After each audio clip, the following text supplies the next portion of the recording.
నేను బ్రాహ్మణ ఫ్యామిలీలో పుట్టాను, అంటే శుద్ధ శాకాహారి. కానీ మా అన్నగారు ఇంగ్లాండ్ వెళ్ళి వచ్చి ఇంటికి వచ్చి నాకు గుడ్డు తినడం మొదలుపెట్టాడు. ఒరే నువ్వు గుడ్డు తినరా అన్నాడు. నాకేమో అస్సలు ఇష్టం లేదు, కానీ బలవంతంగా నా నోట్లో కుక్కాడు మా అన్నగారు స్వయంగా. అంటే రాముడు లాంటి వాడు నాకు మా అన్నగారు. రాముడు చెప్తే లక్ష్మణ్ చేయాలి కదా. కనుక 3 సంవత్సరాలు గుడ్డు తిన్నాను. అప్పటికి ఇంకా నేను ధ్యానంలో రాలేదు, నాకు ఎవరు చెప్పలేదు.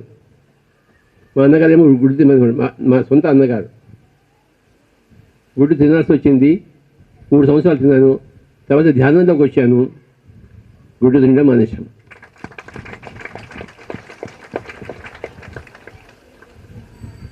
తెలియనప్పుడు ఏదైనా చేయొచ్చు స్వామీజీ, తెలిసినప్పుడు చేయకూడదు. అయ్యా మనం ఎవరికో కట్టుబడ్డాము, మన సొంత ఆత్మకి మనం కట్టుబడి ఉన్నాం. మనలోని దైవత్వానికి మనం కట్టుబడి ఉన్నాం. తిరుపతి వెంకటేశ్వర స్వామి కాదు, అన్నవరం సత్యనారాయణ స్వామి కాదు.